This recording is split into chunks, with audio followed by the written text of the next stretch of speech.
Merci encore de nous suivre sur Q les bords. Notre expert du jour est M. Jean-Flobert Nono. Il est depuis 2008 le dirigeant de la plus célèbre académie de football du Cameroun.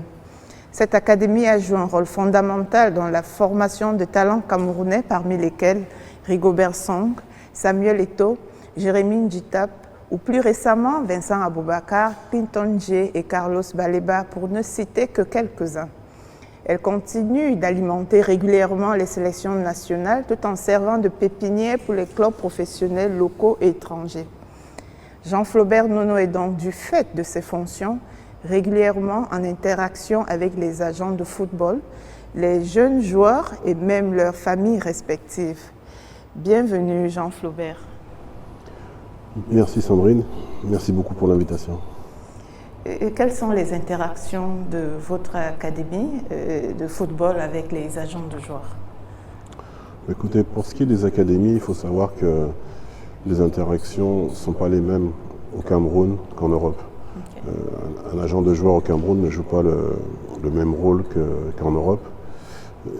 Ça s'explique par le fait que le marché, au niveau économique, les clubs de football camerounais ne sont pas encore assez nantis pour qu'un agent de joueur puisse, de mon humble avis, vivre de son activité localement, c'est-à-dire rien qu'avec des clubs locaux. Donc un agent de joueur au Cameroun, c'est de l'export qu'il fait d'abord. Son principal travail, c'est de pouvoir offrir au jour d'aujourd'hui, et j'espère que ça évoluera. J'espère parce que quand vous voyez des pays comme l'Égypte ou l'Afrique du Sud, beaucoup de joueurs ne s'exportent pas, et donc ils arrivent à vivre décemment de leur métier de footballeur, et donc les agents de joueurs là peuvent être rémunérés correctement dans ces pays-là. Ce n'est pas encore le cas au Cameroun, donc c'est pour ça qu'aujourd'hui le rôle d'un agent de joueur avec une académie ou un club local, ça concerne uniquement pratiquement l'export. Quelles sont les difficultés que vous rencontrez avec les personnes exerçant le métier d'agent de football? Mais je dirais que les agents de joueurs sont un mal nécessaire. Okay. Il y a beaucoup d'agents, beaucoup trop et beaucoup de mauvais. Donc il faut forcément, on n'a pas les mêmes objectifs avec nombre d'entre eux. Ceux qui sont bons, ils arrivent à coller leurs objectifs à celles de l'académie, et donc on peut travailler en bonne concertation. Mais beaucoup essayent plutôt de faire des one-shots, de faire un gros coup, et malheureusement, nous sommes dans une perspective de long terme par rapport aux enfants. Nous formons des joueurs depuis l'âge de 12 ans. On les recrute à 12 ans, on les amène jusqu'à 18 ans, et on espère pour eux des perspectives intéressantes, et surtout qu'ils puissent durer dans la carrière d'une quinzaine d'années. Parfois, des agents de joueurs, eux, ils ont repéré un joueur et ils espèrent faire un coup, et ensuite ils verront bien ce qui se passe. Donc c'est un peu la difficulté. Voilà, je dis que c'est un mal nécessaire parce que c'est une profession qui est très importante. C'est un métier qui est important et qui est d'une utilité pour le joueur, parce qu'un joueur ne peut pas tout faire.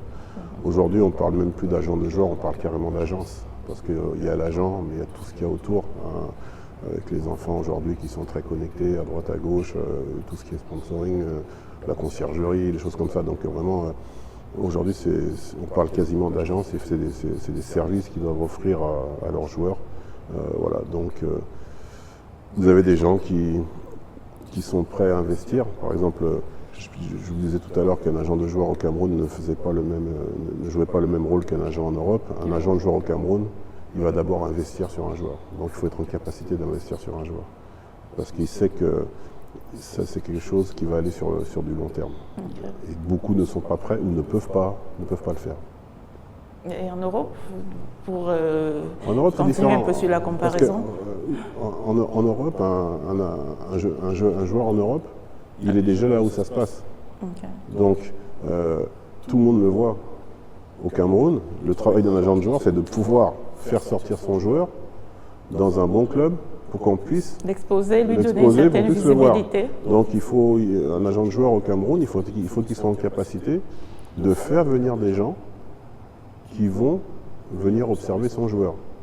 Ou alors d'arriver à faire des montages qui vont diffuser sur les plateformes, etc. etc. Mais Dans tous les cas, il y aura toujours une observation physique. Les montages, les plateformes, ça ne fait pas tout. Il faut qu'il y ait une observation. Donc c'est pour ça que le rôle d'un agent de joueur camerounais, il faut qu'ils soient en capacité de faire venir des scouts pour venir observer son client. Okay. Donc nous organisons 3 tournois l'année, 3 tournois par année, où de par nos relations, nous avons une multitude d'agents, pas d'agents, de clubs, de scouts de clubs qui viennent directement pour superviser nos joueurs. Et comme nous faisons des tournois qui sont ouverts à beaucoup d'académies, ces scouts ne se contentent pas d'observer nos joueurs, on offre la possibilité donc aux autres académies d'exposer leurs joueurs. Donc c'est pour ça que nos tournois sont très courus par les scouts et par les académies, parce que c'est un formidable moyen d'exposition. Faites venir les scouts de l'étranger, vous conviez les agents de joueurs locaux à ces tournois-là? Les tournois sont ouverts, donc un agent de joueur local, il n'est pas interdit d'entrer dans le stade. Okay. Voilà. Donc nous avons, de par nos propres relations, la capacité à faire venir des clubs, okay, de par nos relations, de par la renommée de l'académie. Oui, on a cité plusieurs stars du football. Là. Voilà. Après, nous avons des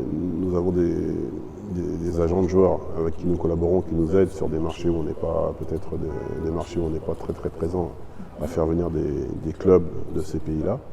Voilà. Et maintenant, les agents camerounais, ça, eux, c'est pour pouvoir rentrer, on va dire, dans la galaxie de l'élite du football botswanais Cameroun, il faut qu'ils soient en capacité de nous apporter quelque chose, de nous développer des marchés, parce que c'est pas de la philanthropie, c'est pas du nationalisme. Okay.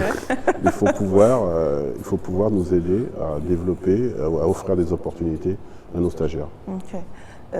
Alors vous êtes au contact aussi des familles de joueurs. Est-ce que vous avez déjà été témoin de certains conflits entre agents de football et familles pour ce qui concerne un de vos stagiaires? Déjà, nous sommes un cas particulier parce que nous sommes une académie de référence. Okay. Donc, je dis ça pourquoi? Parce que l'enfant qui est déjà chez nous, il a déjà franchi un palier. Ouais. Donc le rapport que l'agent a avec la famille est différent de celui qu'il aurait avec une académie un peu moins cotée, okay, ou avec une famille dont l'enfant est dans une académie un peu moins cotée. Et là-bas, il y a déjà beaucoup de dérives. Il y a beaucoup de dérives, c'est-à-dire que parfois vous avez des agents véreux qui vont demander de l'argent, demander de l'argent aux familles en leur faisant croire qu'ils vont faire voyager leur enfant. Nous, les problèmes que nous avons, ils sont un peu différents, parce que l'enfant est déjà positionné dans une académie de référence, comme je l'ai dit. Et là, par contre, vous avez des agents de joueurs qui vont voir les familles et qui là vont plutôt proposer de l'argent aux familles. Okay. En contrepartie d'une signature d'un contrat de mandataire. Et ce que ces agents-là font souvent, c'est surtout, ils disent, bon ok, on fait un deal on signe, on donne de l'argent à la famille, mais ils leur disent surtout, vous ne dites rien à l'EFBC. Okay. Donc quand vous avez un agent déjà qui est dans une telle posture, c'est qu'il y a déjà un problème. Malheureusement, les familles sont un peu... On parle d'agents licenciés ou des faux agents qu'on évoquait? Okay. Je parle de tout. Okay. Ces comportements, vous avez des agents du quartier et vous avez des agents licenciés qui parfois qui pratiquent de telles choses. Et donc là, il y a déjà un problème. C'est-à-dire que à partir du moment où vous dites à une famille, à un joueur, surtout ne dit rien à ta structure, ça pose déjà un souci. Ça pose déjà un souci et ça veut dire que déjà, à moyen terme, il se posera des problèmes. Vous savez, les familles, quand l'enfant rentre à 12 ans, il a été recruté parmi 5000 enfants à travers tout le pays. Il est dans une promotion de 11 par le championnat de vacances que vous connaissez tous, qui s'appelle la Coupe Top. C'est 11 sur 5000, vous en avez 11 qui rentrent. Donc tout le monde est content. 11 sur 5000 pour cela. Mon Dieu. Donc tout le monde est content, ouais. mais c'est plus le temps passe. Alors, mais quand l'enfant il rentre à 12 ans, personne ne le connaît. Mais quand il commence à franchir les paliers au sein de l'EFBC, qui commence à être exposé sur les tournois, c'est là qu'il devient la cible, on va dire, de prédateurs. Mm-hmm. Et malheureusement, c'est là que les familles, parfois, oublient.